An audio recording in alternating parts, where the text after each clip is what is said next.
know if you all can see the little baby turkeys. I hope you can.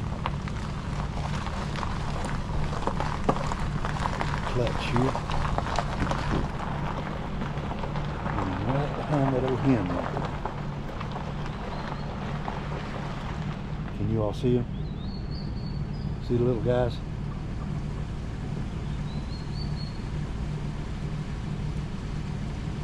Lord have mercy, she's got 1, 2, 3, 4, 5, 6, 7, 8, 9, 10, 11, 12. I see 12 baby turkeys right there. Watch them. You all probably can't see them.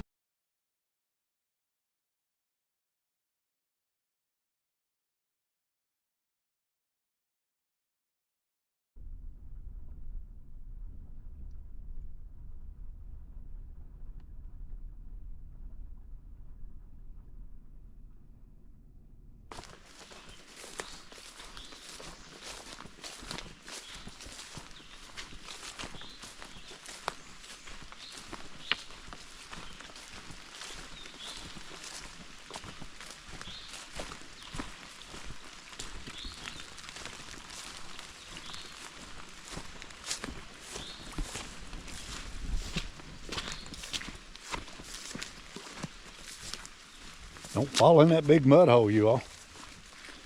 Man, you would think that it was April showers. But here at the end of May, it's 50 degrees this morning. And it's been raining for the past 2 days. I'm not going to complain about the rain. I know that in some areas they've been really badly affected by it, but I'm not going to complain because after it quits raining, it'll get so dry we'll wish it was raining. So God knows what he's doing. I'm just going to leave those things up to him. In this video, you all, we're going to be talking about some Appalachian herbal remedy. In particular, usnea, or old man's beard. Now, I'm out of old man's beard tincture, and I like to keep it on hand because it was traditionally used, and that's what, same thing I use it for, is for skin infections, sore throat, strep, things like that. So I always come up here to the higher elevations where there's no traffic whatsoever and gather some of this stuff. And that's what we're going to be trying to find this morning. Now, I can actually get it right out behind my house, but I don't like to gather it from there. I like to get it up here in this 4,000 foot environment. You can see it's foggy and raining this morning, of course. And hopefully we'll get to see a bear, maybe in this video. But we're going to get some old man's beard and talk just a little bit more about Appalachian herbal remedies. Now, I know that it's been used all over the world, not just in Appalachia, but if you grew up the way that I did, Grandma was the doctor. Without Grandma, nobody would have survived in our family. I don't know how many times I've said that on video, but that's the honest truth. My poor mom and dad knew nothing about it. So one of the things that, people don't understand about herbal remedies, and I know that, Big Pharma don't like this stuff at all. They don't want you to go to the woods and gather anything. They'd rather that you buy their product and take it and see what it does to you, and they'll go, well, it's got this, it has this side effect and that side effect, and you might go blind, your liver might die and all that kind of stuff, and then you just might die. And if you die, give us a call. We'd really like to hear from you. But they want to sell their product, so that's one of the reasons that they try to get rid of videos like this, which they'll probably do. But anyway, we're going to stroll out through here and get some of that. But in the past, before Big Pharma ever come along, this is how people lived. I mean, there was always somebody who knew and studied the plants. You can look at very, very famous people. I can't remember The one that I used to study a lot of the stuff that he wrote up in Morgantown, West Virginia. He was an herbal specialist and knew all the things in Appalachia, and actually wrote a book about it. And if I can dig through some of my old notes, I'll see if I can find this fella's name. But you wouldn't believe some of the things that they talked about that they used in Appalachia for what they called a cure. But you know, I'm not going to say cure on YouTube, because I'm not telling you that herbal remedies will cure you. Only God can cure you. Your body was designed to cure itself. Believe it or not, you cut yourself, your skin grows back. You take part of somebody's liver out, and that liver will grow back. So God designed it to cure itself. So what we have now is just a lot of what I call, and I've heard lots of other so-called experts, and I will agree with them on this, it's called the placebo effect. They will take 20 patients, they'll give 10 of them the drug that they want to test. The other 10, they won't give them anything but a sugar pill. And they will come back, and half of the 10 that got the sugar pill will be cured. It's called the placebo effect. In other words, if you believe it works, it'll work. In other words, you have faith in that. So we're taking, in Appalachia here, me in particular, like I said, you can ask anybody who's known me over the last 50 years, that's what I use. It's not that I haven't been to the doctor in the last 50 years, because I have, but it was because that my insurance company wouldn't cover me anymore if I didn't go once a year. That's the way it was where I worked. If you didn't go at least once a year, your insurance, they would drop your insurance. So I would go there and do that. But when the little girl out there at the clinic would say, "Now, Mike, what kind of medications do you take?" And I'm starting to tell her all the herbal remedies, and well, she can't even spell some of the stuff. And then she just stops writing, and she says, "Man, I'm intrigued, Mike. You really take this stuff?" I said, "Absolutely." So some of that stuff's still on record somewhere over here in Bland County. But anyway, the placebo effect. If you believe it works, it'll work. So let's see if we can find some good usnea, or old man's beard. Can you all see how that mountain drops off right there? Literally straight down. You talking about prime ginseng country. You looking at it right there.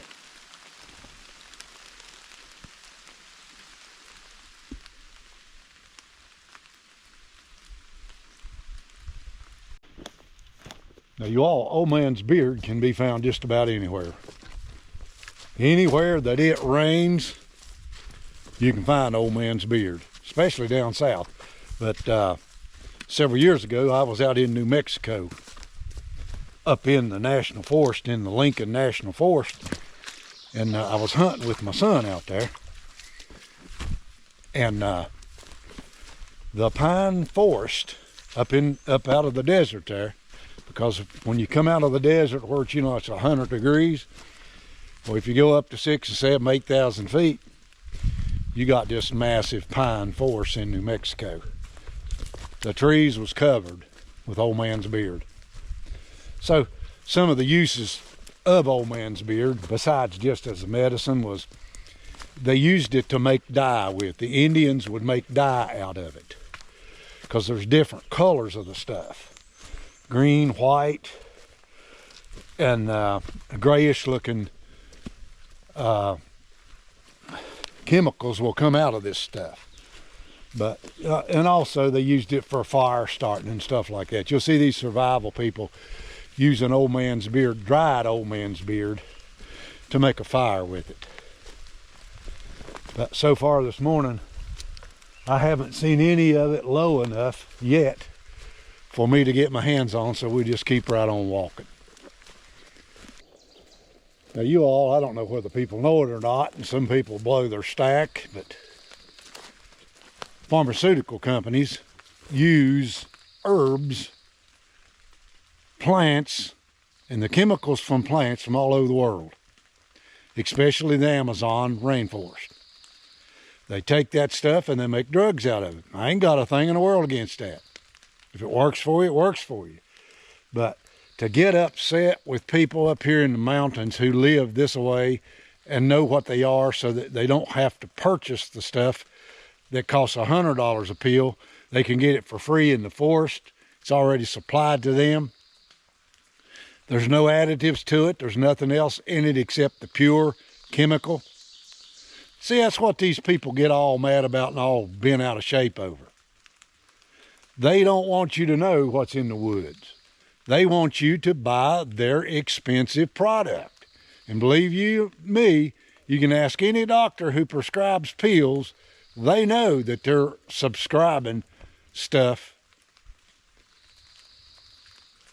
that is highly costly. And it might work, but still yet, they gather these chemicals. You can sell usnea to different organizations, different places, where they take this stuff and they turn it in to medicine. All right, you all right, here we go. Old man's beard. Don't that look like some of you old men's goatees? It's all the beards you got left. It's the reason it's called old man's beard. So let me take this right here off this tree. Set the camera down and let you guys see it in a close-up here. Well, I hope I do. All right. The texture of this stuff, you all, is really soft. And it feels sort of like a beard. But if you stretch old man's beard, you will see it looks like elastic.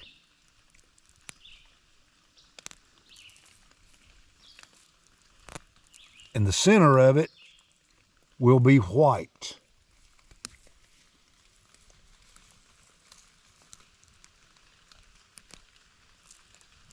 So let me get some more of it here, and maybe I can find a bigger piece to show you. This is new growth right here. And this is some potent stuff. It doesn't take very much of this at all.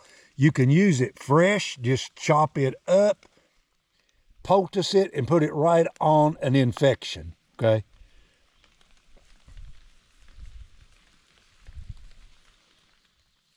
Even chew it up and let it sit there on an abscessed tooth. All right, y'all, this is actually growing on a birch tree.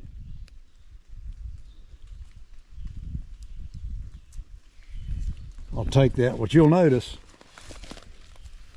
this actually is on the north side of this tree, you all. At 4,000 feet, it's cool up here all the time. And it's actually humid up here all the time, and that's the reason that you have moss on the side of that tree like that right there. That other tree that I was getting it off of was an oak tree, and I find it up here mostly on oak trees. Now you ought to use this stuff as a gargle. You simply make you a tea out of it, really strong tea from usnea or old man's beard, and gargle it just like you do Listerine, okay? You don't swallow it. You gargle in it, let it sit there on your throat as long as you possibly can. You spit it out and you do it again. That's the way it works for a gargle and for the sore throat, just like any other thing that you use. You do not swallow the stuff that's you're gargling for your sore throat, even if it's salt water. But usnea really does work for that particular thing because I've done it before. So let's go on around the ridge here and see what else we can find. The way that you prepare this, you all, to use it and store it is you dry the stuff. I like to powder it, then I will add it to the alcohol and make the tincture out of it that way. If you do it that way, it should be about 6 weeks. You can strain it and it's ready to use. The best way to use it, like I said in another video, is put it under your tongue and let that stuff absorb into your bloodstream that way. It'll go there quicker, and you do not have to digest it before it goes through there. A lot of times people take remedies and they swallow them and it makes them sick, or because they can't digest what they took. But if you let that stuff drip underneath your tongue and hold it there until it absorbs into your bloodstream, you don't have to digest it. There's a really good example of that, you all. Look at this. See how that stretches like elastic?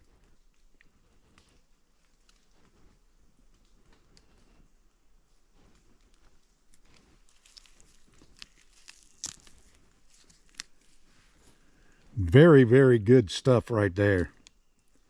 And I see my battery is going to die in this hero, you also. Let me get around here somewhere where I can sit down for a minute, maybe even back at the truck, and we'll talk just a little bit about this before the battery croaks.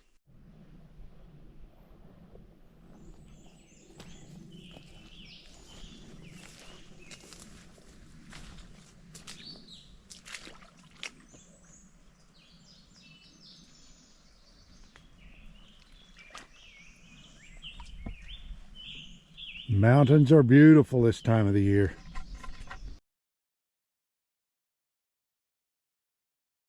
And right there is a good example, before the battery dies, really, really, really good example of old man's beard. This is on a dead piece of wood, by the way. This is a dead birch tree.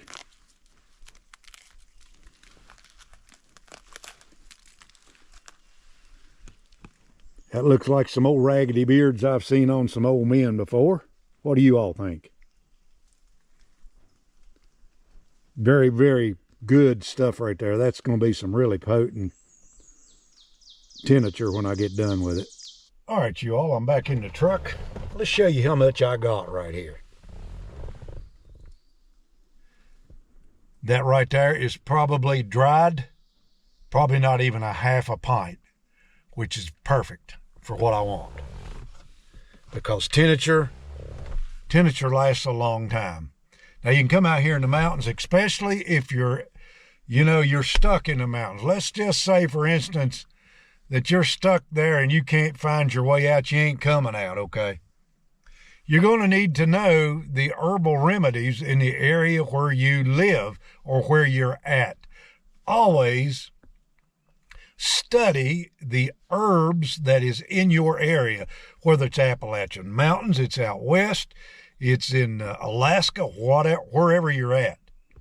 Just makes sense. In the desert, study the plants so that you'll know what to use in case of an emergency, because sooner or later you're going to stub your toe and there's going to be an emergency. That's really the reason, you all, that I like to teach these things. Not to be a doctor and tell you that I know everything about herbal remedies, but I can guarantee you one thing. In my neck of the woods, I know what to use for specific conditions that you can get, whether they're injuries or things that happen inside your body. Okay? With that, you all, let me know in the comments if you like this kind of video. I will do some more of them, if YouTube don't just take it completely down. If you've used usnea before, tell me how you used it, okay? Tell me how you used it and how you prepared it to use. And if you like this video, please share it, okay? With that, you all, until next time, may the good Lord bless you. So long for now.